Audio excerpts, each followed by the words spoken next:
नमस्कार दोस्तों, वंदे मातरम, जय हिंद। मैं पार्थ सचान आप सभी का स्वागत करता हूं यूपी रेगुलर क्लासेस के इस ऑनलाइन प्लेटफॉर्म पे।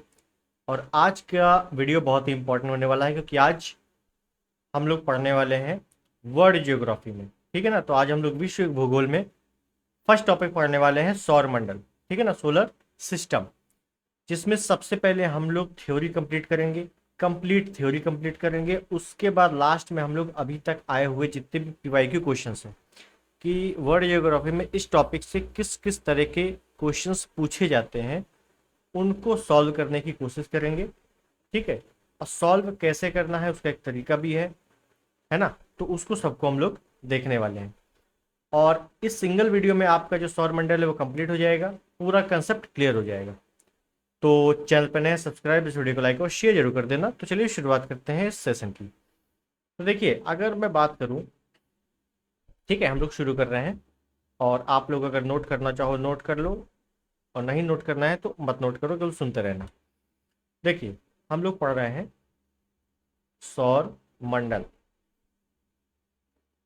या हम लोग कहते हैं सोलर सिस्टम। ठीक है। तो सोलर सिस्टम में क्या है कि सबसे पहले तो हमें ये पता होना चाहिए कुछ जो है यहाँ पर सिद्धांत आते हैं। जैसे अलग अलग सिद्धांत हैं अलग अलग वैज्ञानिकों के। जैसे एक सिद्धांत है, ध्यान से समझना, पृथ्वी केंद्रित सिद्धांत। इसका मतलब क्या है? पृथ्वी केंद्र सिद्धांत का मतलब है कि पृथ्वी केंद्र में है। समझो, पृथ्वी, ये पृथ्वी पी से ये केंद्र में है। और एस मतलब सूर्य। एस का मतलब क्या? सूर्य। सूर्य क्या कर रहा है? ये चक्कर लगा रहा है। मतलब पृथ्वी स्थिर है और सूर्य चक्कर लगा रहा है। इसको कहते हैं पृथ्वी केंद्रित सिद्धांत। ये सिद्धांत दिया किसने है, ये इंपॉर्टेंट है। तो ध्यान देना है, क्लोडियस टॉल्मी। क्लोडियस टॉल्मी। कभी कभी आपसे सिद्धांत से क्वेश्चंस आ जाते हैं। अब चूंकि ये तो झूठ है, भाई पृथ्वी थोड़ी ना चक्कर लगा रहा है, सूर्य, पृथ्वी जो है वो सूर्य का चक्कर लगा रहा है। तो कुल मिला के ये स्टेटमेंट तो एक गलत है, लेकिन फिर भी आपसे हो सकता है पूछ लिया जाए कि पृथ्वी केंद्रित सिद्धांत निम्न में से किसने दिया था, और कई बार पूछा भी गया है। इस वजह से ये इंपॉर्टेंट है। आगे अगर बात की जाए, अब ये गलत स्टेटमेंट हम लोगों ने पढ़ लिया है, तो सही स्टेटमेंट क्या है? सही है सूर्य केंद्रित सिद्धांत। मतलब मतलब कहने का, इसका डायग्राम मैं यहाँ बना देता हूँ कि सूर्य भैया बीच में है, क्योंकि केंद्र में है। सूर्य केंद्रित मतलब सूर्य बीच में। पृथ्वी क्या है? पृथ्वी भैया चक्कर लगा रहा है, किसका? सूर्य। ऐसे तो भैया ये तो बिल्कुल सही है। यही आपका क्या है? सही है। तो ये किसने दिया था? ये दिया था निकोलस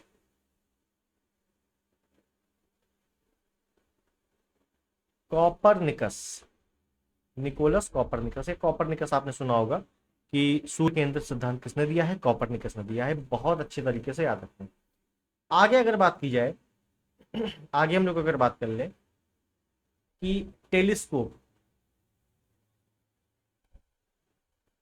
टेलीस्कोप टेलीस्कोप की सहायता से ब्रह्मांड का अध्ययन, ब्रह्मांड का अध्ययन करने वाला प्रथम विद्वान कौन है? टेलीस्कोप। टेलीस्कोप की खोज किसने की थी, या दूरबीन की खोज किसने की थी? गैलीलियो ने। यही है। ठीक है। तो ये भी स्टेटमेंट आपका कई बार पूछा जा चुका है, इस वजह से मैंने करा दिया है। मैंने आपको डेट नहीं कराई है क्योंकि डेट ना तो पूछी जाती है ना। और अगर डेट लिखना चाहो तो लिख सकते हो। इसकी जो डेट है ये है 140 एडी ईसा पूर्व। सूर्य केंद्र सिद्धांत है आपकी 1543 एडी। तो समझो कितनी, कितने समय बाद हमें पता चला कि सूर्य, मतलब सूर्य जो है वो बीच में है। पहले क्या माना जा रहा था कि पृथ्वी बीच में है। ठीक। तो ये दोनों स्टेटमेंट याद रखें। इसका लिखना चाहो तो लिख सकते हो 1609 एडी। ठीक है, लेकिन डेट आपसे पूछी नहीं जाती। उसके बाद एक स्टेटमेंट और याद रखना कि ब्रह्मांड लगातार फैल रहा है। ब्रह्मांड लगातार फैल रहा है, ये किसका स्टेटमेंट है? तो याद रखना है एडविन एडविन पॉवेल हब्बल। तो कहीं कहीं बुक में आपको केवल हब्बल लिखा होगा, पी हब्बल, तो यही है पॉवेल हब्बल। ठीक। तो ब्रह्मांड लगातार क्या हो रहा है, ब्रह्मांड लगातार फैल रहा है। आप ये देखे होंगे कि कई चीज़ें ऐसी हैं ब्रह्मांड में कि ब्रह्मांड का कहीं अंत नहीं है। ठीक है ना। हम लोग ब्लैक होल के बारे में भी पूरी तरीके से नहीं जानते। तो एडविन पॉवेल हब्बल ने क्या कहा कि ब्रह्मांड लगातार फैल रहा है। क्लियर है। चलिए, उसके बाद अगर बात करें एक स्टेटमेंट और, कि ब्रह्मांड की उत्पत्ति से संबंधित एक सिद्धांत जिसको कहा जाता है महाविस्फोटक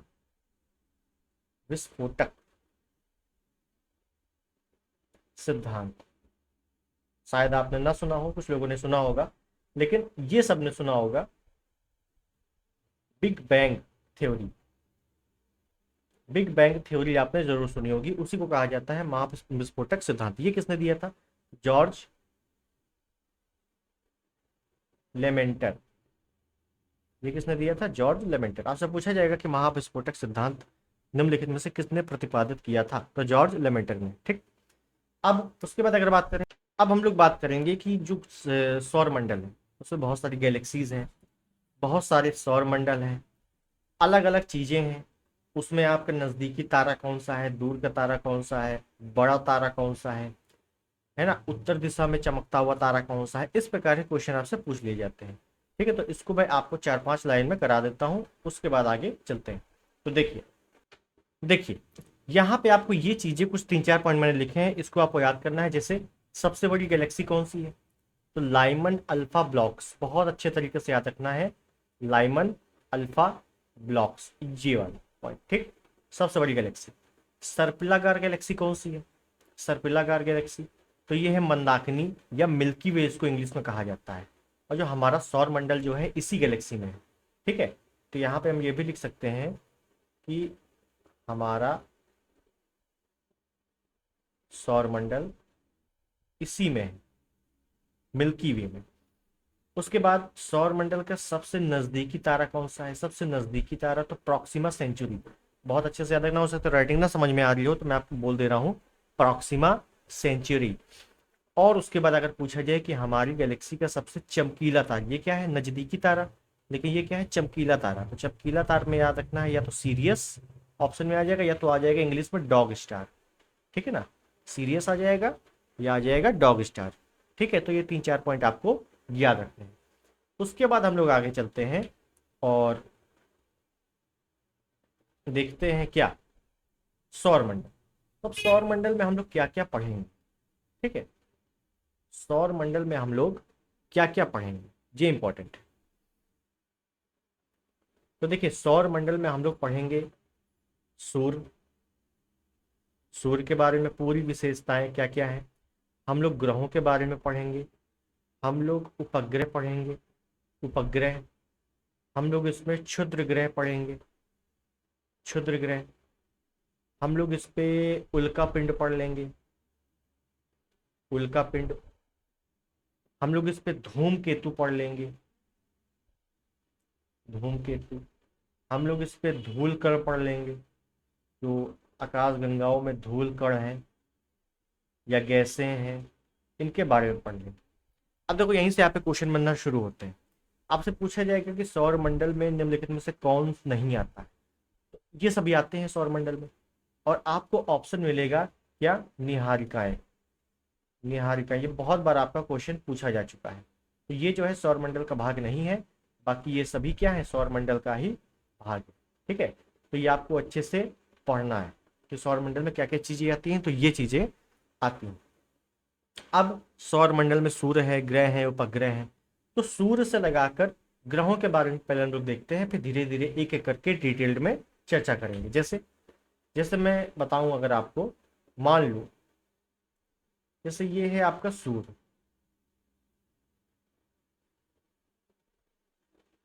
ये आप देख रहे हो, ये कुछ मैंने सूर्य जैसा बना दिया है। ठीक है ना, ये है आपका सूर्य।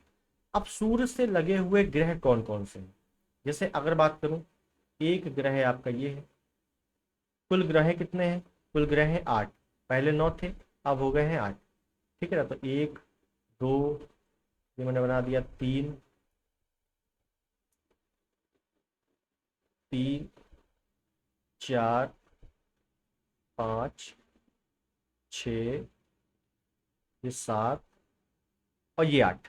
मैंने 8 ग्रह बना दिए और 8 ग्रह आपको अच्छे से दिख रहे होंगे। ठीक, चलिए अब कौन कौन से ग्रह हैं नाम दे देते हैं पहले। ठीक है, देखिए इस ग्रह का नाम है, इस ग्रह का नाम है बुध। उसके बाद शुक्र, और ये इसी क्रम में है, मतलब सूर्य से बढ़ते हुए क्रम में यही सीक्वेंस आपको याद रखना है, बुध शुक्र। उसके बाद है भैया जहां हम लोग रह रहे हैं पृथ्वी। उसके बाद है मंगल,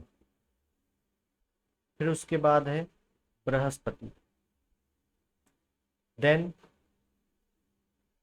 शनि, अरुण, और उसके बाद लास्ट में वरुण। तो ये ग्रहों के बारे में आपको अच्छे तरीके से चीजें पता होनी चाहिए। ठीक है, ये आपका बुध है, फिर शुक्र है, फिर पृथ्वी है, बुध शुक्र पृथ्वी मंगल, ये बृहस्पति शनि अरुण और वरुण। ठीक है, अब दिक्कत ये है, ये तो आपको चलो सीक्वेंस में याद हो जाएगा, ये आपसे इंग्लिश में भी पूछा जाता है। कभी हो सकता है आपको अरुण आए ही ना, वरुण आए ही ना, आपको नेपच्यून दे दे। अब नेपच्यून आपने पढ़ा ही नहीं है, अब आप कंफ्यूज होगा कि भैया नेपच्यून किसको बोला जाता है ना। तो इंग्लिश में भी हम लोग देखते हुए चलेंगे। ठीक है, तो टॉपिक वाइज में इंग्लिश में कराता चलूंगा, कोई दिक्कत नहीं। अब देखो यहाँ पे है क्या चीजें, थोड़ी बहुत देख लो। जैसे शनि की बात करें, तो शनि की अगर मैं बात करूंगा, शनि की अगर बात करूंगा तो भैया यहाँ पे क्या है, यहाँ पे वलय है, वलय बना दो। ठीक है, तो इस टाइप के क्या है, शनि में वलय है। उसके बाद अगर बात कर लें,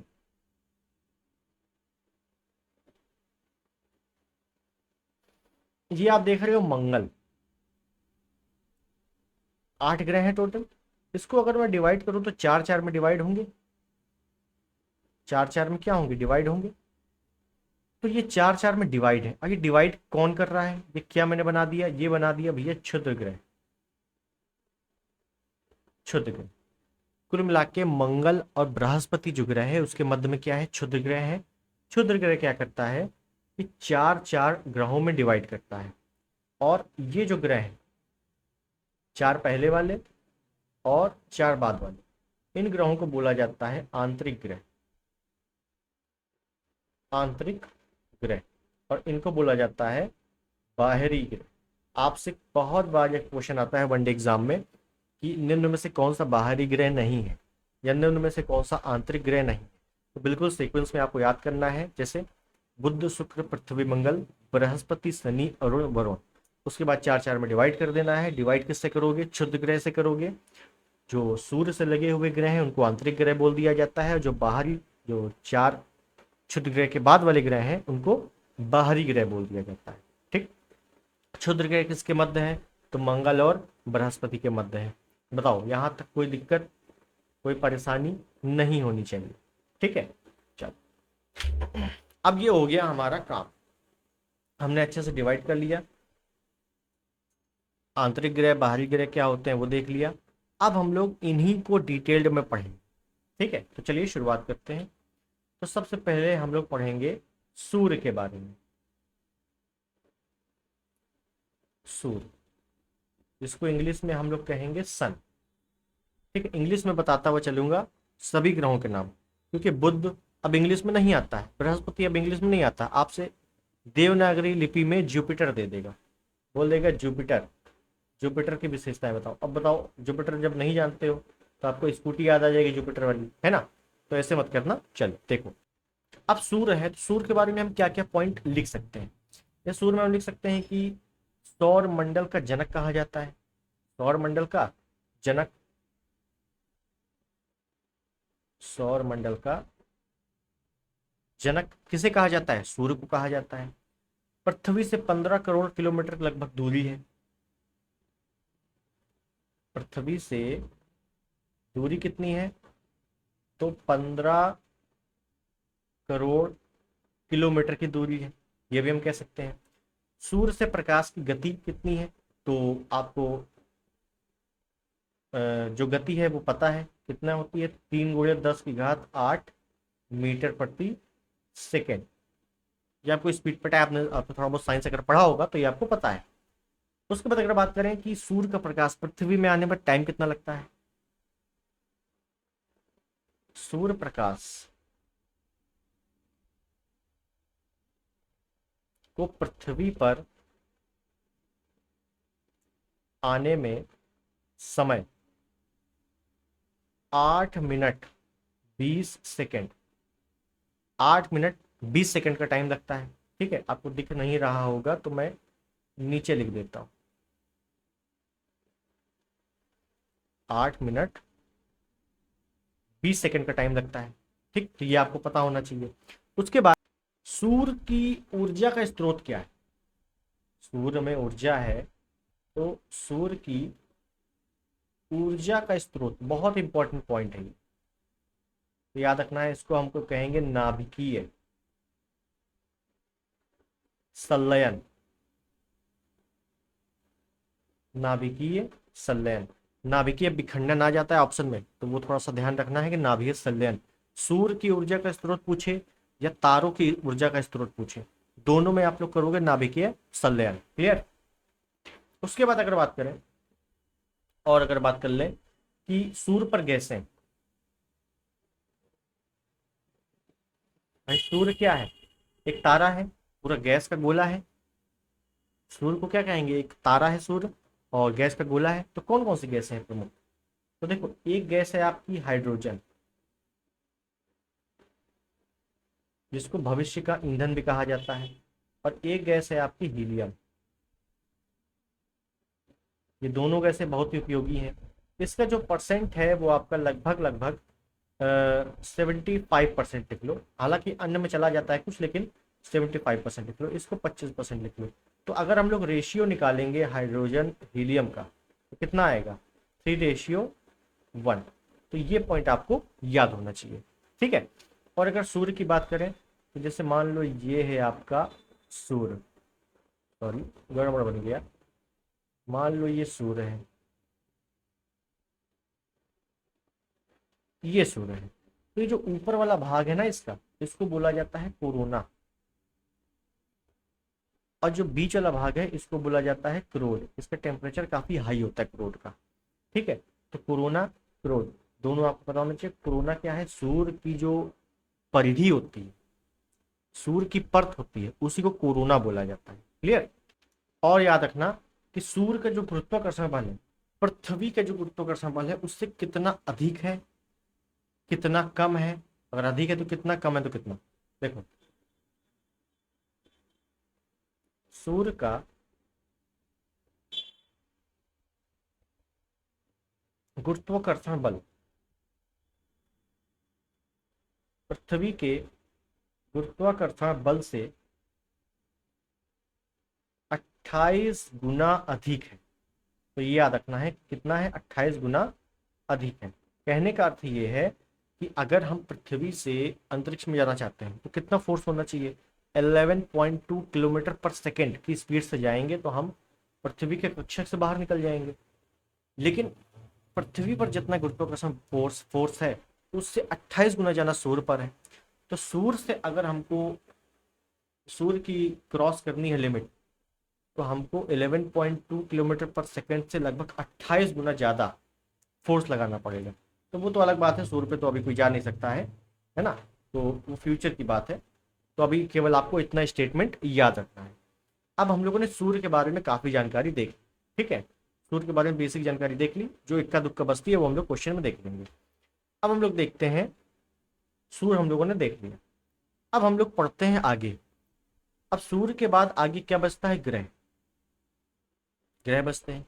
अब ये ग्रह क्या है, देखो ग्रह में याद रखना है जो सूर्य का चक्कर लगाए, जो सूर्य का चक्कर लगाए उनको ग्रह बोला जाता है, और जो ग्रहों का चक्कर लगाए उनको उपग्रह बोला जाता है। ठीक, तो ये पॉइंट आपको पता होगा। तो ये सभी क्या है, सूर्य का चक्कर लगा रहे हैं, कोई कम समय में लगा रहा है, कोई ज़्यादा समय में लगा रहा है, तो इनको क्या बोल दिया गया, ग्रह बोल दिया गया।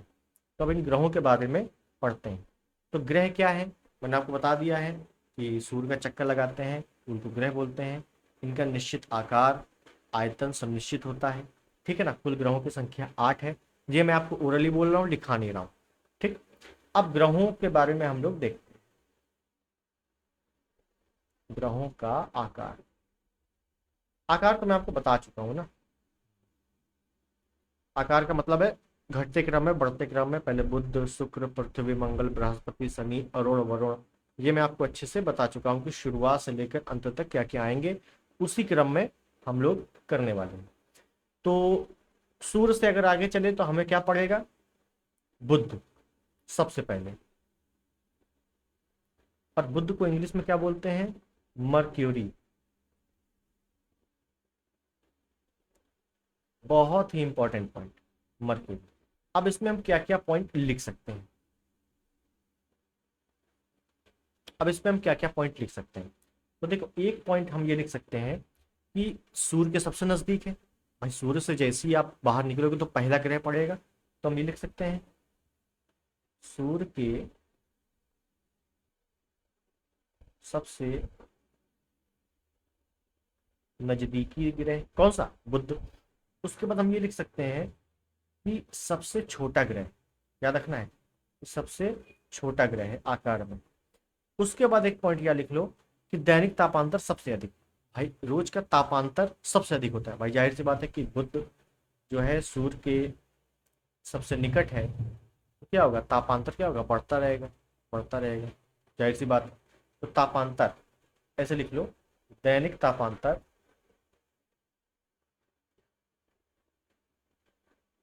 सबसे अधिक रहता है इसमें। और मोस्ट इंपॉर्टेंट पॉइंट, इसका कोई उपग्रह नहीं है। इसका कोई क्या नहीं है? इसका कोई भी उपग्रह नहीं है। ये पॉइंट आपको याद रखो। क्लियर हो गया? बस 4 ही पॉइंट याद रखो बुध के बारे में। आगे चले हम लोग। शुक्र, बुध के बाद शुक्र। और शुक्र को क्या बोला गया? वीनस। इंग्लिश याद रखनी है, वीनस बोला गया। ठीक। अब शुक्र के बारे में इंपॉर्टेंट पॉइंट क्या क्या लिख सकते हैं हम लोग? हम लोग लिख सकते हैं कि सूर्य से दूसरे स्थान पर है। सबको दिख रहा है, पता है, कोई दिक्कत नहीं। हम लोग यहाँ पे केवल केवल इंपॉर्टेंट पॉइंट लिखेंगे। सबसे गर्म है। अब आप कहोगे बुध सबसे गर्म है, नहीं। बुध का दैनिक तापांतर सबसे अधिक है। तापांतर का मतलब है कि मान लो ये सूर्य है, ये बुध है। बुध जैसे ही घूम रहा है तो जो सूर्य की ओर पार्ट है, बुध का जो पार्ट सूर्य की ओर है वो गर्म है, लेकिन जो पार्ट पीछे की ओर है वो ठंडा हो जाता है। ठीक है। लेकिन शुक्र में ऐसा नहीं है, समझो। सबसे गर्म ग्रह है क्योंकि इसके वायुमंडल में जो उसका एटमॉस्फेयर है 95% कार्बन डाइऑक्साइड गैस पाई जाती है। तो ये एक कारण हो जाता है कि भैया ये बहुत ही गर्म ही बना रहता है। ठीक है ना। सबसे 8 ग्रह में सबसे गर्म कौन सा है? शुक्र है। सबसे चमकीला ग्रह है,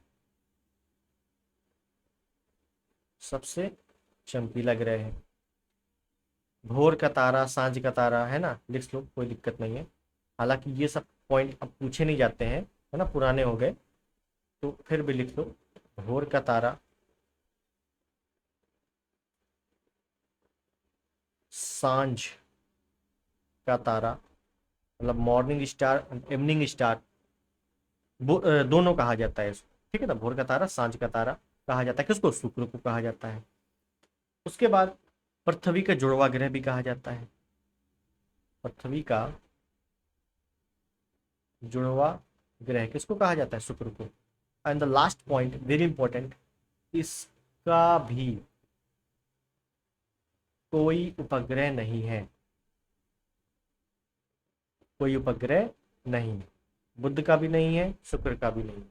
तो ऐसे दो ही उपग्रह हैं जिनका कोई भी, सॉरी, ऐसे दो ही ग्रह हैं जिनका कोई भी उपग्रह नहीं है, बुध शुक्र।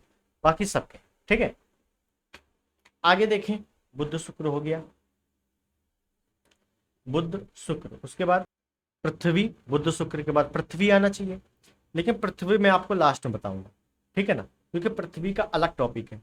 पृथ्वी, पृथ्वी की गतियां, अक्षांश, देशांतर, ये सभी चीजें हम लोग अलग से देखेंगे, ठीक है ना, पृथ्वी के बारे में। तो यहाँ पे केवल और केवल हम लोग वो ग्रह देखेंगे जो हम लोग ज्यादातर नहीं पढ़ते हैं। बुध, शुक्र, मंगल। पृथ्वी के बाद क्या आएगा? मंगल। मंगल को क्या बोलेंगे? मार्स। इंग्लिश याद रखना है, मंगल को मार्स बोला जाता है। क्या इसमें लिख लूं मैं? इसमें क्या लिखा जाए? इसे लाल ग्रह भी कहा जाता है, इसे लाल ग्रह भी कहते हैं। क्यों? आयरन ऑक्साइड के कारण। आयरन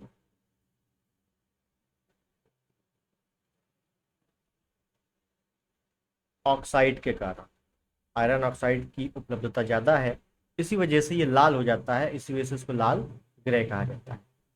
घूर्णन काल पृथ्वी के घूर्णन काल के बराबर है। इसका जो घूर्णन काल है पृथ्वी के घूर्णन काल के बराबर है। इसका घूर्णन काल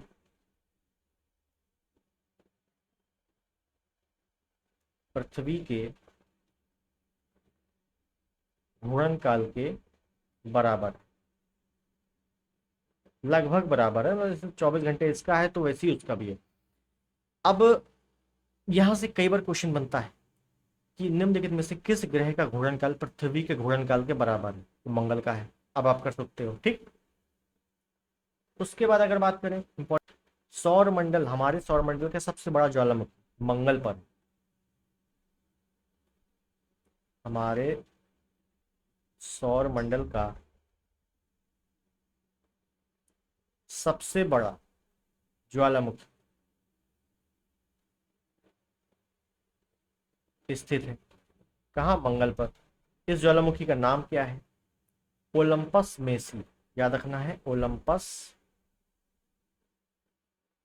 मेसी, ठीक। एक पॉइंट और, मंगल पर स्थित एक पहाड़ी है, एक पर्वत है जो माउंट एवरेस्ट का 3 गुना है। उसका नाम निक्स ओलंपिया, निक्स ओलंपिया। ओलंपस मेसी क्या है? ज्वालामुखी है। निक्स ओलंपिया क्या है? पर्वत, जो कि मंगल पर स्थित है। और याद रखना है कि माउंट एवरेस्ट, माउंट एवरेस्ट का 3 गुना है ये निक्स ओलंपिया। तो निक्स ओलंपिया, ओलंपस मेसी, दो विशेषताएं मंगल की याद रखनी है, ठीक। उसके बाद अगर बात करें मंगल में ही, मंगल में ही बात करें कि मंगल के 2 उपग्रह, बहुत ही प्रसिद्ध उपग्रह कौन कौन से हैं? Phobos, Deimos. फोबोस डीमोस बहुत बार आता है कि फोबोस डीमोस किसके उपग्रह हैं? मंगल के उपग्रह हैं, ठीक है। तो ये हो गया मंगल। अब मंगल के बाद बृहस्पति। अब बृहस्पति को क्या बोलेंगे? जुपिटर। क्या बोलेंगे? जुपिटर। क्लियर? इसके बारे में देखो विशेषताएं। तो मैंने आपको जब ग्राफ बताया था उसमें बताया था मंगल और बृहस्पति के बीच में क्या है? क्षुद्र ग्रह पड़ता है, ठीक है। तो यहां पे आप लिख सकते हो कि क्षुद्र ग्रह मंगल व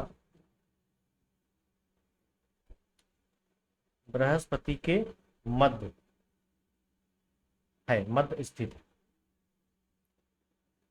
सेकेंड पॉइंट, सबसे बड़ा ग्रह, सबसे छोटा बुध है, सबसे बड़ा कौन सा है? बृहस्पति, ध्यान रखना है। उसके बाद हम लिख सकते हैं कि परिक्रमण काल,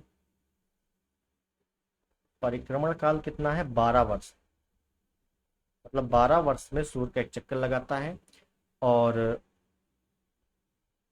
12 वर्ष में ही आपका महाकुंभ आता है। तो महाकुंभ जब आता है ना तो बृहस्पति को देख कर ही महाकुंभ तय किया जाता है, ये भी हम लोग कह सकते हैं, ठीक। उसके बाद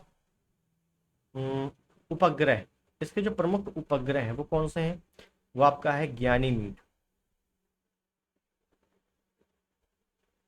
अब ज्ञानीमीड समझो, ये सबसे बड़ा उपग्रह है, सॉरी सबसे बड़ा ग्रह है बृहस्पति। तो आपसे ये भी पूछा जा सकता है कि सबसे बड़ा उपग्रह कौन सा है, तो ज्ञानीमीड लिख लेना। सबसे बड़ा उपग्रह, सबसे बड़ा उपग्रह, तो ग्रह उपग्रह, तो ग्रह किस कौन सा है, बृहस्पति है। और सबसे बड़ा उपग्रह भी किसका है, बृहस्पति का ही उपग्रह सबसे बड़ा है, ज्ञानीमीड। क्लियर हो गया, बहुत बढ़िया। आगे देखें, जो इंपॉर्टेंट फैक्ट है वही वही बता रहा हूं मैं। बृहस्पति के बाद हम लोग देखेंगे शनि, और शनि को हम लोग इंग्लिश में क्या बोलेंगे, सैटर्न। सैटर्न, शनि के बारे में विशेषताएं देखिए। यह पीले रंग का ग्रह है, यह है पीले रंग का है, और इस पे वलय पाए जाते हैं। मैंने डायग्राम में वलय बनाए थे, है ना, तो इस पे वलय पाए जाते हैं। अब कितने वलय हैं, नंबर आपसे पूछा जाएगा तो 7 वलय हैं, ये याद रखना है। कितने वलय हैं, 7 वलय हैं। और प्रमुख उपग्रह कौन कौन से हैं इसके, याद रखना है, टाइटन। टाइटन बहुत पूछा जाता है, किसका है, शनि का है। फोबे, एक फोबे लिख लेना, ठीक है। एक मिमासा, मिमासा एक्सेट्रा, ये 3 ग्रह प्रमुख हैं, ठीक है तो बहुत सारे, लेकिन जो बार बार पूछा जा रहा है वही बता रहा हूँ। उसके बाद मैं बात कर लूँ अरुण। अरुण को इंग्लिश में क्या बोला गया, यूरेनस। क्या बोला गया, यूरेनस। अब यूरेनस के बारे में या अरुण के बारे में देख, इसकी खोज एक बार पूछी गई थी, तो खोज में लिखवा देता हूं। खोज किसने की है, तो विलियम हर्सेल। विलियम हर्सेल, बीपीएससी में शायद पूछा गया था, खोज किसने की, विलियम हर्सेल ने की, ठीक। उसके बाद अरुण की विशेषताएं, वलय कितने हैं इसमें, शनि में कितने थे, 7 थे, इसमें वलय है 5, तो वलयों की संख्या याद रखना। और इस ग्रह को लेटा हुआ ग्रह भी कहा जाता है, इसे लेटा हुआ ग्रह भी कहते हैं। और शनि का रंग क्या था, पीला था, इसे हरा ग्रह भी कहते हैं। इसका रंग कैसा है, हरा है, हरा ग्रह भी कहते हैं, ठीक है ना, तो ये हरा भी कहते हैं, याद रखना।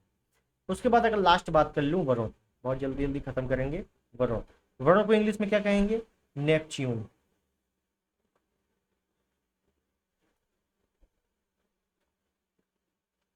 नेपच्यून, वरुण के बारे में देखो क्या क्या हम लिख सकते हैं। सौर मंडल का सबसे बाहरी ग्रह,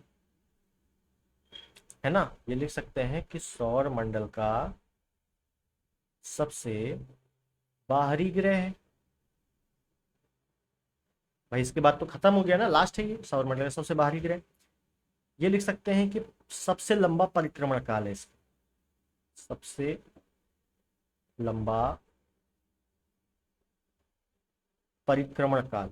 भाई जाहिर सी बात है, सबसे लास्ट में है तो सूर्य का चक्कर लगाने में उसको टाइम तो लगेगा ही, तो सबसे लंबा परिक्रमण काल है। और सबसे ठंडा ग्रह है, सूर्य के सबसे दूर है तो सबसे ठंडा होगा, है ना, तो यहाँ पे ये पॉइंट लिख लेना इसी के बारे में कि सबसे ठंडा ग्रह कौन सा, वरुण। इतनी चीजें क्लियर हो गई होंगी। उसके बाद हम लोग फटाफट चलते हैं आगे, और प्लूटो के बारे में बता देता हूँ। प्लूटो क्या था, प्लूटो एक ग्रह था, पहले 9 ग्रह थे। प्लूटो को ही यम बोला गया, यम। इसी को कुबेर बोला जाता है, क्या बोला गया, कुबेर बोला गया, ठीक है। तो देखो प्लूटो में क्या है कि पहले जो ग्रह थे टोटल 9 थे, अब बचे हैं 8। जो नवा था वो था प्लूटो। प्लूटो को 2006 में हटा दिया गया है। देखो 2006 में IAU, अंतरराष्ट्रीय खगोल अंतरराष्ट्रीय खगोलीय संघ, उसी के द्वारा हटा दिया गया, ठीक, के द्वारा इसे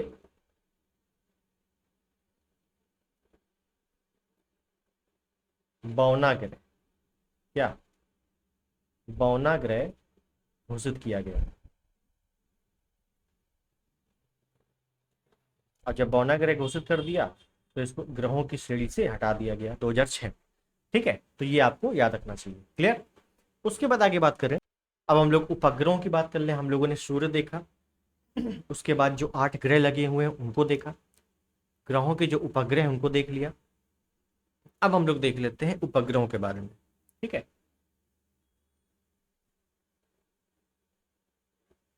उपग्रह, उपग्रह क्या है? जो ग्रहों के चक्कर लगाते हैं।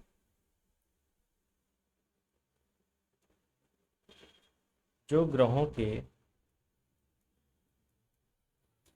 चारों ओर परिक्रमण करते हैं उनको उपग्रह बोला जाता है। जैसे एग्जाम्पल के तौर पर मैं बोल दूं चंद्रमा। चंद्रमा क्या है? उपग्रह है। किसका उपग्रह है? पृथ्वी का। पृथ्वी का उपग्रह क्या है? चंद्रमा। आपको पता होगा, नहीं पता है तो नोट डाउन कर लो। ठीक, तो अब चंद्रमा के बारे में चीजें देखना पड़ेगा। पृथ्वी हम लोग बाद में देखेंगे, ठीक है ना। चंद्रमा तो देखिए, चंद्रमा की सतह का अध्ययन करना, सतह या आंतरिक भाग का अध्ययन, मैं बोल दे रहा हूं, ठीक है ना, पूरी चीजें लिख नहीं रहा हूं। चंद्रमा की सतह या आंतरिक भाग का अध्ययन क्या कहलाता है? सेलेनोलॉजी। तो ये आपको याद रखना है, सेलेनोलॉजी का मतलब क्या होता है। क्लियर? उसके बाद चंद्रमा के दक्षिणी ध्रुव पर, दक्षिणी ध्रुव पर एक पर्वत पाया जाता है। उस पर्वत का नाम क्या है? लिविनिट्स पर्वत। लिविनिट्स पर्वत, ये भी आपसे पूछा जाता है कि लिविनिट्स पर्वत कहाँ पे है? तो चंद्रमा में है। मैंने आपको चंद्रमा और मंगल के दोनों के पर्वत बताए हैं, ठीक है ना। और मंगल पे तो एक ज्वालामुखी भी बताया है, तो ये आपको याद रखना है। चंद्रमा से पृथ्वी की दूरी, पृथ्वी से दूरी कितनी है? 3,84,000 किलोमीटर। 3,84,000 किलोमीटर पृथ्वी से दूरी, ये भी आपको पता होगा। ठीक, इतनी चीजें हम लोगों ने देख ली। अब हम लोग देख लेते हैं कि ये ब्लू मून क्या होता है। एक ब्लू मून की घटना होती है, इसका मतलब क्या है?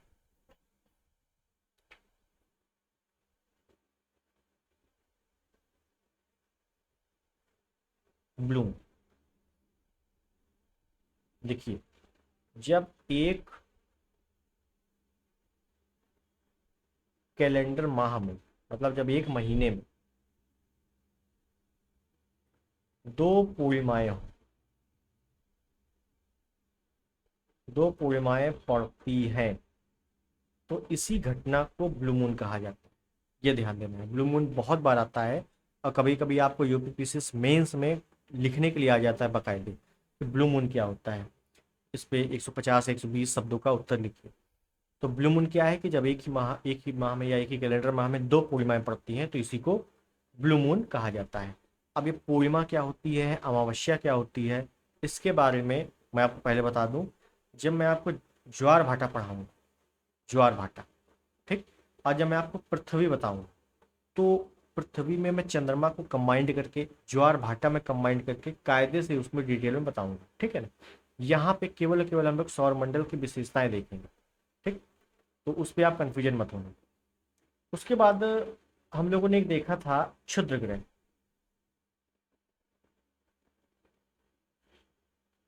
इसके बारे में भी देख लेते हैं। क्षुद्र ग्रह तो हमने अच्छे से देख लिया है कि मंगल व बृहस्पति के मध्य स्थित है। 2015 में, ये नोट करना अच्छी चीज है, 2015 में एक खोज हुई क्षुद्र ग्रह की, जिसका नाम अंतरराष्ट्रीय खगोल संघ द्वारा मलाला यूसुफजई नाम पर रखा गया। मतलब कुल मिला के वर्तमान में एक ऐसा क्षुद्र ग्रह है जिसका नाम क्या है? मलाला यूसुफजई है। कब रखा गया था? 2015 में रखा गया था। किसने रखा? अंतरराष्ट्रीय खगोल संघ ने रखा, ठीक है। तो ये भी आपको याद रखना है। एक होता है हेली पुच्छल ताला, सुना होगा। धूमकेतु सुना होगा। कुछ नहीं है, आकाशीय धूल, बर्फ और जो गैसेज होती हैं उससे खगोलीय पिंडों का निर्माण हो जाता है। ध्यान देना, धूल, बर्फ, जो गैसेस होती हैं उससे खगोलीय पिंडों का निर्माण होता है। ये पिंड क्या होते हैं, सूर्य से दूर रहते हैं अंधेरी वाले क्षेत्र में, ठीक है, अंधेरे वाले क्षेत्रों में रहते हैं, सूर्य के चारों ओर कक्षा में घूमते रहते हैं। अब बहुत ही छोटे छोटे होते हैं, जब धूल है गैस है तो मतलब ऐसा तो है नहीं कि पूरा गोले के तरीके होगा, बहुत ही छोटे छोटे होते हैं। ये क्या होते हैं, धूमकेतु होते हैं, पुच्छल तारा होता है। एक है हेली पुच्छल तारा, सुना होगा, ठीक है ना, प्रत्येक 76 वर्ष में निकलता है, 1986 में देखा गया था, अब 2062 में देखा जाएगा। ठीक, तो इसके बारे में ज़्यादा चीज़ें पूछी नहीं जाती हैं, इतना ही आपसे पूछा जाता है। अब बाकी चीज़ें मैंने बताया था आपको, पूर्णिमा क्या होती है, अमावस्या क्या होता है, पृथ्वी के बारे में, पृथ्वी की गतियाँ, ज्वार भाटा, ये सभी कुछ हम लोग अगले वीडियो में देखेंगे। अब हम लोग इसी से संबंधित जो क्वेश्चन आंसर है उसको देख लेते हैं। क्वेश्चन आंसर के थ्रू जितने भी टॉपिक होंगे, जितना भी एक्सप्लेनेशन होगा, उसमें मैं एक चीज बता देता हूँ और ये टॉपिक आपका अच्छी तरीके से समाप्त हो जाएगा। ठीक, जितना मैंने इस पे करा दिया है ये आपको अच्छे से याद रखना है। और राइटिंग हो सकता है समझ में ना आ रही हो तो मैंने आपको बोल भी दिया है, नोट डाउन कर लें। ठीक, चलिए तो अब हम लोग क्वेश्चन आंसर देखते हैं, हमारे सौर मंडल से संबंधित टॉप क्वेश्चंस जो वर्तमान गत वर्षों में आए हुए हैं। चलिए पहला प्रश्न आपके सामने ये रहा। तो देखिए पहला प्रश्न क्या कह रहा है, और ये अच्छे से, निम्नलिखित में से कौन सा सौर मंडल का भाग नहीं है। अब सौर मंडल में आपको बताया था कि सौर मंडल में आपका सूर्य आएगा, ग्रह, उपग्रह, क्षुद्र ग्रह, उल्का पिंड, धूलकण, ये सभी आते हैं। तो कौन नहीं आएगा, धूमकेतु भी आता है, क्षुद्र ग्रह, ग्रह, निहारिका, मैंने आपको बताया था कि निहारिका ही ऑप्शन में आता है जो कि सौरमंडल का भाग नहीं है। तो यहाँ पे option D is the right answer है। क्लियर है, चलिए आगे। यह किसने सर्वप्रथम प्रतिपादित किया था कि सूर्य हमारे सौरमंडल का केंद्र है और पृथ्वी उसकी परिक्रमा करती है। अब बताओ, ये देखने में तो बड़ा हैवी क्वेश्चन लग रहा है, लेकिन मैंने आपको पहले ही क्वेश्चन, पहला ही जो टॉपिक बताया था कि सूर्य केंद्रित सिद्धांत और पृथ्वी केंद्रित सिद्धांत, ये दोनों बताया था। इसमें क्या बोला गया है, सूर्य हमारे सौरमंडल का केंद्र है, सूर्य केंद्र है मतलब सूर्य केंद्रित, सूर्य केंद्र सिद्धांत। अब बताओ किसने बताया था, कॉपरनिकस ने। ये मैं आपको अच्छे से बता चुका हूं, क्लियर है। नेक्स्ट, वैज्ञानिक जिन्होंने सर्वप्रथम खोज की कि पृथ्वी सूर्य के चारों ओर घूमती है।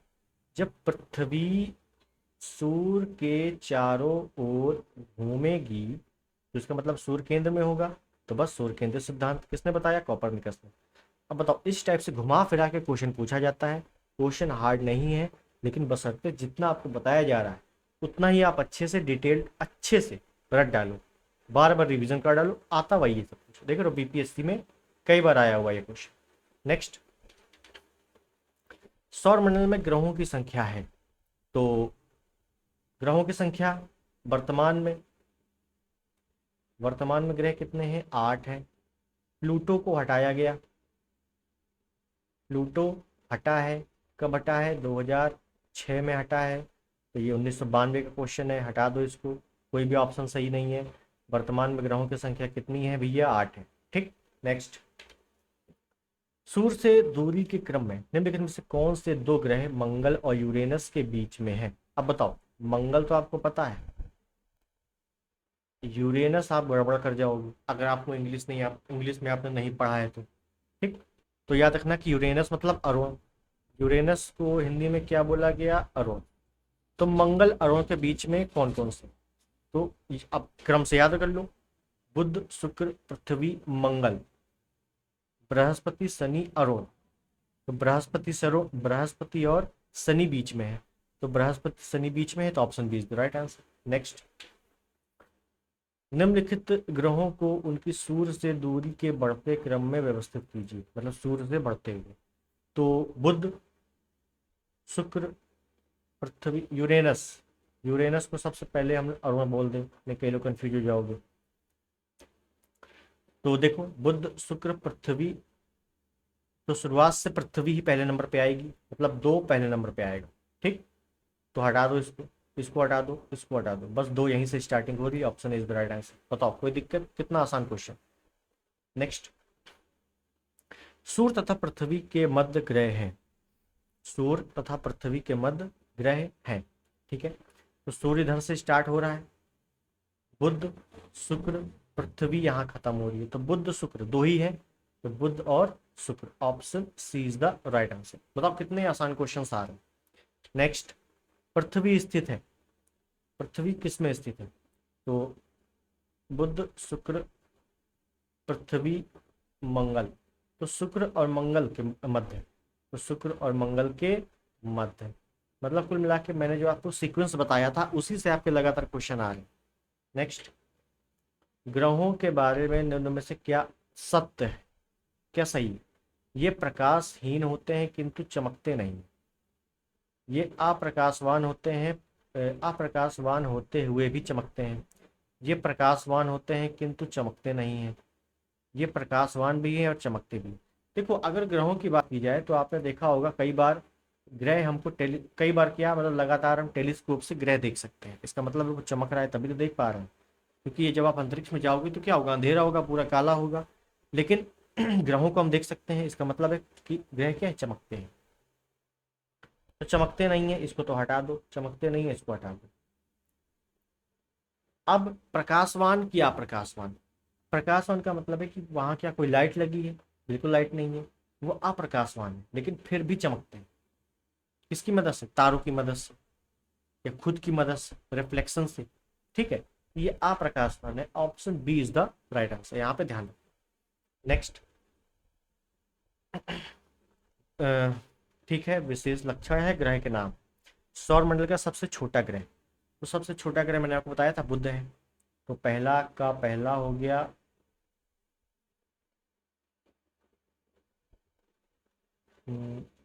सॉरी क्षमा चाहता हूँ, वर्तमान में है ना, तो यहाँ तो प्लूटो भी दिया हुआ है ना, पुराना क्वेश्चन है, प्लूटो हो गया, तो एक का चार, एक का चार, एक तो इसमें है एक तो इसमें है।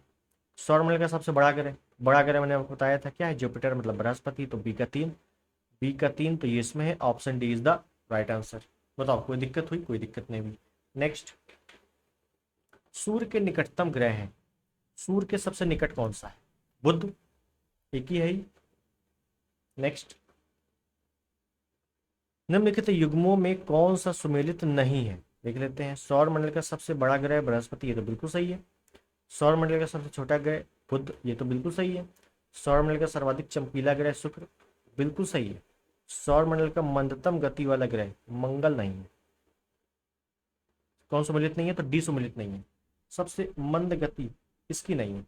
परिक्रमा के हिसाब से देखा जाए तो सबसे स्लो जो है, जिसको सबसे अधिक समय लग रहा है, वो है आपका वरुण, क्योंकि सबसे दूर है तो सबसे अधिक समय लग रहा है, ठीक है ना, तो यहाँ पे ऑप्शन डी गलत है।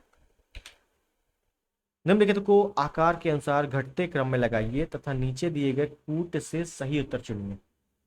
ठीक है, देख लेते हैं। बृहस्पति, वरुण, पृथ्वी, शनि, घटते क्रम में लगाना है, ठीक है। तो सबसे पहले बुध, शुक्र, पृथ्वी, मतलब तीन पहले आना चाहिए। आकार, अच्छा आकार के अनुसार, क्षमा चाहता हूँ, ये तो सीक्वेंस सूर्य के अनुसार है, आकार के अनुसार लगाना है, और आकार के अनुसार मैंने आपको शायद नहीं बताया है, तो आकार के अनुसार भी लिख लो, आकार का क्रम। पहले लिखो बृहस्पति सबसे बड़ा, फिर उसके बाद शनि, फिर उसके बाद अरुण, देन वरुण, मतलब बाहरी ग्रह बिल्कुल सीक्वेंस से, बृहस्पति, शनि, अरुण, वरुण बाहरी ग्रह। उसके बाद पृथ्वी, शुक्र, मंगल और सबसे छोटा बुध। तो देखिए बृहस्पति सबसे बड़ा है, एक पहले आना चाहिए तो पहले है, पहले है। उसके बाद शनि है तो चार बाद में आना चाहिए तो चार है, चार है। उसके बाद अरुण है, कहीं ऑप्शन में नहीं है। उसके बाद वरुण है, दो, option C is the right answer. बताओ कोई दिक्कत हुई, कोई दिक्कत नहीं। नेक्स्ट, सौरमंडल का प्रधान आकाशीय पिंड कौन सा है, प्रधान आकाशीय पिंड, सौरमंडल का जनक किसे कहा जाता है, सूर्य। अब बताओ 22 में ही आया हुआ है बीपीएससी में, कितना आसान क्वेश्चन। नेक्स्ट, सूर्य की ऊर्जा उत्पन्न होती है, मैंने बताया था सूर्य की ऊर्जा का स्रोत क्या है, नाभिकीय विखंडन, बिल्कुल नहीं, नाभिकीय संलयन, नाभिकीय संलयन। नेक्स्ट, सूर्य ग्रहण कब होता है, ये इंपॉर्टेंट है, सूर्य ग्रहण देख लो। मैं हालांकि जब ज्वार भाटा बताऊंगा तो सूर्य ग्रहण चंद्र ग्रहण कायदे से बताऊंगा, लेकिन यहाँ एक बस सुन लेना है। तो ध्यान देना है कि जब सूर्य और पृथ्वी के मध्य में चंद्रमा आ जाए, बीच में चंद्रमा आ जाए, तो यहाँ पे क्या होगा? सूर्य ग्रहण होता है। जब सूर्य और पृथ्वी के बीच में चंद्रमा आ जाता है तो वहां सूर्य ग्रहण होता है। इसी को अमावस्या बोला जाता है, इसी घटना को अमावस्या बोला जाता है, और इसे ही न्यू मून डे बोला जाता है। Option B, new moon day. तो ये याद रखना है। अब अगर यही पूछ ले कि चंद्र ग्रहण कब होता है, तो याद रखना सूर्य और चंद्रमा के बीच में पृथ्वी आ जाएगी, इसको क्या बोलेंगे? इसको बोलेंगे चंद्र ग्रहण। और या तो पूर्णिमा बोल देंगे, उसको अमावस्या बोल दी तो इसको पूर्णिमा बोल देंगे। तो ये दोनों आपको सीक्वेंस याद रखना है, दोनों घटनाएं याद रखनी है। सूर्य पृथ्वी के बीच में चंद्रमा आ गया तो सूर्य ग्रहण, और सूर्य और चंद्रमा के बीच में पृथ्वी आ गई तो चंद्र ग्रहण। ठीक, नेक्स्ट, सूर्य ग्रहण कब होता है?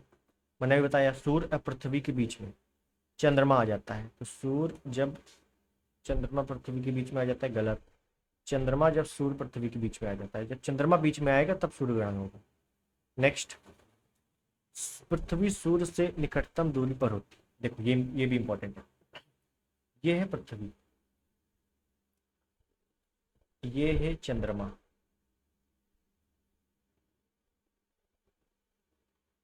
ये है चंद्रमा। एक तरफ पृथ्वी चंद्रमा की दूरी कम है, यहां पे आप देख सकते हो कम है, एक तरफ ज्यादा है।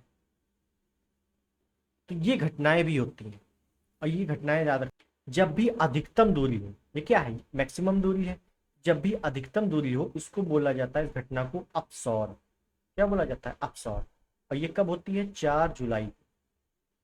और जो न्यूनतम दूरी है इसको बोला जाता है उपसौर। ये कब होती है? 3 जनवरी को, 3 जनवरी। तो क्या बोला गया है? निकटतम दूरी। निकटतम दूरी यही है, इसको बोला गया उपसौर। डेट कब है? 3 जनवरी। Option is the right answer. ये 4 जुलाई है, 4 जुलाई को क्या होता है? अपसौर होता है, मतलब अधिकतम दूरी। ठीक, नेक्स्ट, निम्नलिखित में कौन सा ग्रह सबसे कम समय में सूर्य का चक्कर लगाता है? सबसे कम समय में, तो जाहिर सी बात है सबसे जो नजदीक होगा वही तुरंत घूम जाएगा। बुध सबसे नजदीक है, option B is the right.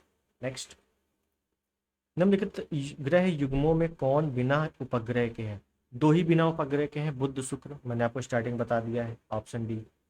Next, सौर मंडल का सर्वाधिक गर्म ग्रह कौन सा है? गर्म, तो सबसे गर्म कौन सा है? शुक्र। मैंने बताया था बुध सबसे नजदीक है, लेकिन सबसे गर्म कौन सा है? शुक्र। क्यों? क्योंकि इसके वायुमंडल में, इसके एटमॉस्फेयर में कार्बन डाइऑक्साइड सबसे ज्यादा पाई जाती है। ठीक है, यहाँ पे option B is the right answer. Evening star, morning star, भोर का तारा, सांझ का तारा, सबको पता है शुक्र। नेक्स्ट, निम्नलिखित में से किस एक को भोर का तारा कहा जाता है? शुक्र को। पृथ्वी की जुड़वा बहन किसे कहा जाता है? पृथ्वी की जुड़वा बहन किसे कहा जाता है? Important question. ठीक है, शुक्र को कहा जाता है। ठीक है ना, तो यह याद रखना, शुक्र को कहा जाता है।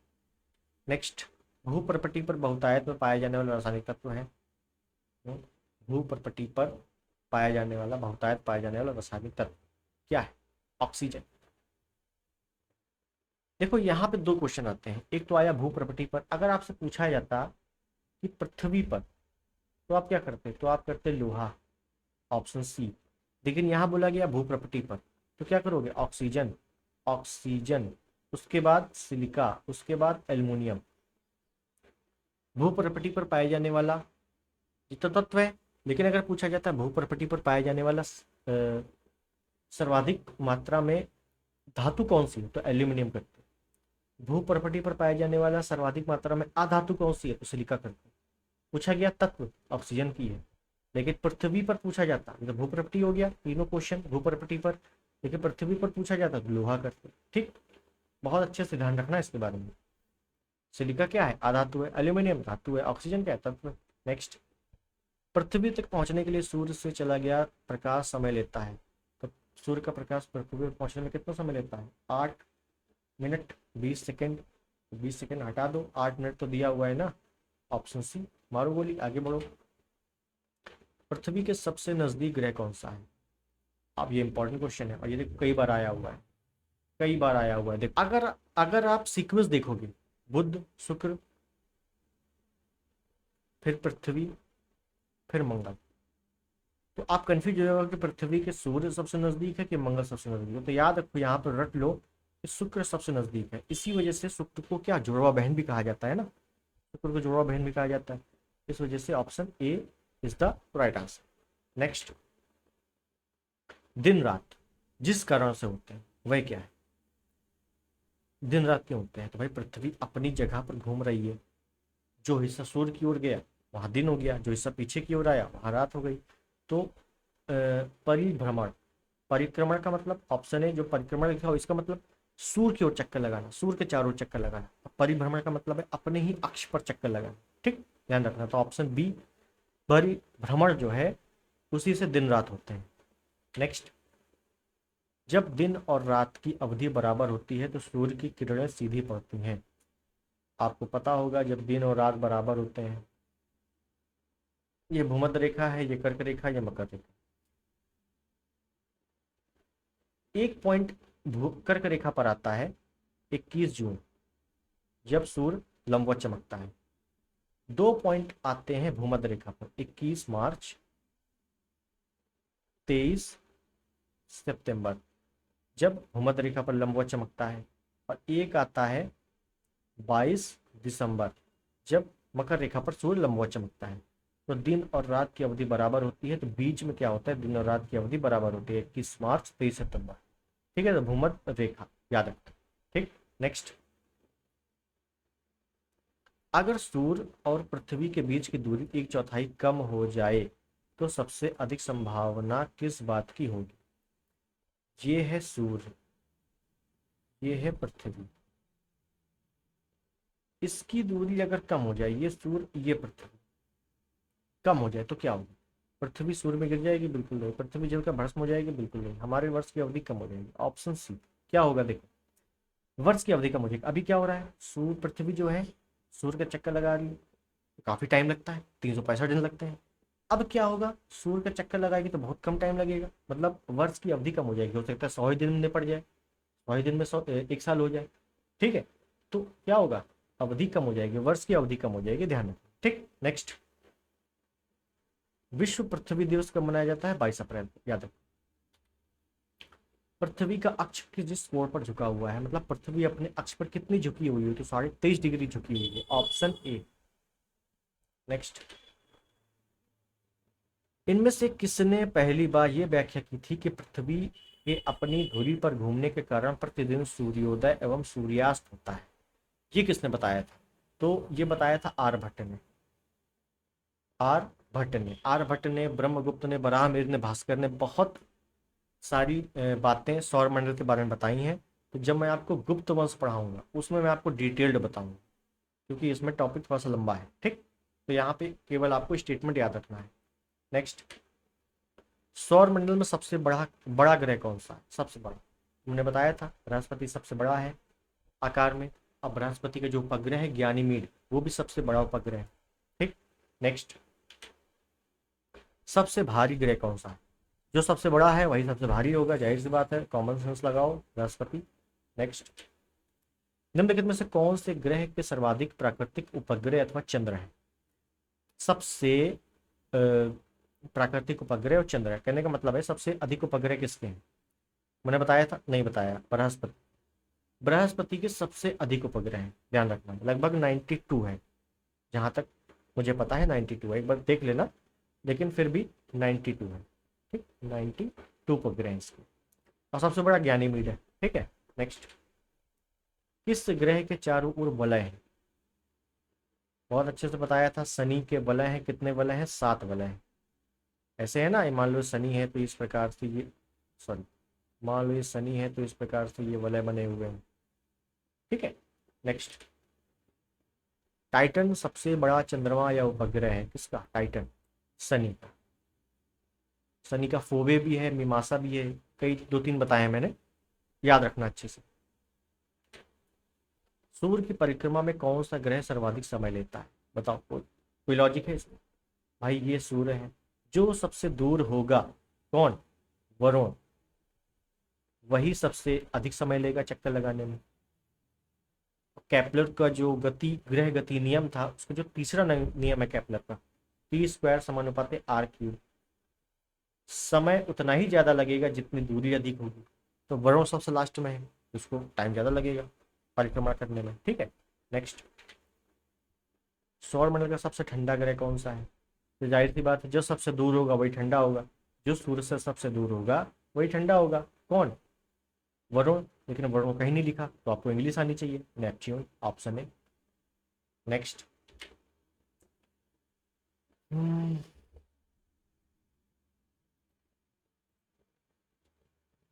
एक मिनट, क्वेश्चन छिप गया है। आगे, पृथ्वी पर से चंद्रमा के पृष्ठ का केवल एक ही फलक दिखाई देता है। अगर हम पृथ्वी से चंद्रमा देखेंगे तो हमें एक ही सिरा दिखाई देगा, हमें दक्षिणी सिरा दिखाई नहीं देता। बिल्कुल सही बात। तभी तो चंद्र ग्रहण जो चंद्रयान गया था तीसरा, तो वो दक्षिणी ध्रुव पर गया था, इसीलिए तो क्रिटिकल था दक्षिणी ध्रुव पर पहुंचाना, क्योंकि यहाँ से हमें दिखता नहीं है, तो पीछे पहुंचाना बहुत ही क्रिटिकल था। ठीक है, लेकिन वो सक्सेसफुल हुआ। तो खैर, एक ही फलक दिखता है, बिल्कुल सही है। अपने अक्ष पर चंद्रमा के घूर्णन का काल उसके पृथ्वी के चारों ओर घूमने के काल के बराबर होता है, इसी वजह से हमें एक ही फलक दिखता है। बिल्कुल सही, दोनों सही है, एक दूसरे की व्याख्या करते हैं। ऑप्शन है। कहने का मतलब ये है कि अगर मैं यहाँ पे हूँ तो मुझे नॉर्थ पोल दिख रहा है सूर्य का, सॉरी चंद्र का, तो चंद्र जैसे जैसे घूम रहा है तो पृथ्वी भी तो वैसे वैसे घूम रही है, तो दोनों तो बराबर ही रहेंगे, तो इसी वजह से हमें पीछे का हिस्सा नहीं दिख पाता। ठीक है, ध्यान रखो। नेक्स्ट, चंद्रमा के धरातल पर दो व्यक्ति एक दूसरे की बात नहीं सुन सकते, क्यों? चंद्रमा पर वायुमंडल ही नहीं है, तो कैसे सुनेंगे? चंद्रमा पर वायुमंडल नहीं है, ऑप्शन बी। बताओ क्या दिक्कत? कोई दिक्कत नहीं है। नेक्स्ट, क्या बोला गया है? चंद्र ग्रहण कब होता है? चंद्र ग्रहण कब होता है, सूर्य ग्रहण कब होता है, मैंने आपको अच्छे से बताया है। तो बता सकते हो आप लोग चंद्र ग्रहण कब होता है? जब पृथ्वी सूर्य चंद्रमा के बीच में आ जाता है। सूर्य चंद्रमा के बीच में अगर पृथ्वी आ गई तो वहां चंद्र ग्रहण होता है, और जिसको पूर्णिमा भी बोला जाता है। चंद्र ग्रहण को क्या पूर्णिमा भी बोला जाता है। तो option B is the right answer. और अगर चंद्रमा सूर्य पृथ्वी के बीच में आ जाए तो वहां सूर्य ग्रहण होता है। ठीक है, वहां अमावस्या हो जाती है फिर। नेक्स्ट, बेमेल को चुनिए, मंगल बुध चंद्रमा पृथ्वी। बेमेल ऑड चुनना है, ये तो एक रीजनिंग का क्वेश्चन हो गया। तो मंगल बुध पृथ्वी चंद्रमा, तो आप आराम से बता सकते हो कि चंद्रमा जो है ये ग्रह नहीं है, ये है उपग्रह। किसका उपग्रह? पृथ्वी का उपग्रह। लेकिन बाकी तीनों क्या है? ये हैं भैया ग्रह। ठीक है, तो इस हिसाब से चंद्रमा आपका ऑड है, और option C is the right answer. Next and last question, blue moon पर घटना होती है, बताओ। वेरी वेरी इंपॉर्टेंट, और मैंने आपको बता दिया है तो आप गलत नहीं करोगे, ये मुझे पता है। ब्लू मून क्या है? जब एक ही महीने में दो पूर्णिमाएं हो, जब एक ही महीने में दो चंद्र ग्रहण हो, उसी को क्या बोला जाता है? ब्लू मून बोला जाता है। तो ऑप्शन ए, जब एक ही माह में दो पूर्णिमा हो या दो चंद्र ग्रहण हो, उसी को ब्लू मून घटना बोला जाता है। बताओ, कोई दिक्कत हुई? कोई दिक्कत नहीं ब्लू मून के बारे में। और यहाँ पे हमारे सारे क्वेश्चन समाप्त होते हैं। आपका जो सौर मंडल था ये मैंने आपको कंप्लीट कर दिया है, प्रैक्टिस भी करवा दी अच्छे से। आपका एक भी क्वेश्चन बाहर नहीं जाना चाहिए, न जाएगा। अब बचा पृथ्वी के बारे में हमें अच्छे से पढ़ना है। पृथ्वी की जो अक्षांश रेखाएं, देशांतर रेखाएं, ज्वार भाटा, सूर्य ग्रहण, चंद्र ग्रहण। सूर्य ग्रहण को, चंद्र ग्रहण को युति भी बोला जाता है, उसको भी कायदे से देखेंगे ज्वार भाटा से सम्मिलित कर करके। ठीक है, उसको हम लोग देखेंगे अगले वीडियो में। तब तक के लिए ये वीडियो अच्छे से आपको रट जाना चाहिए, अच्छे से क्वेश्चन आप प्रैक्टिस कर लीजिए। तब तक के लिए मिलते हैं अगले वीडियो में, तब तक के लिए नमस्कार, जय हिंद, वंदे मातरम।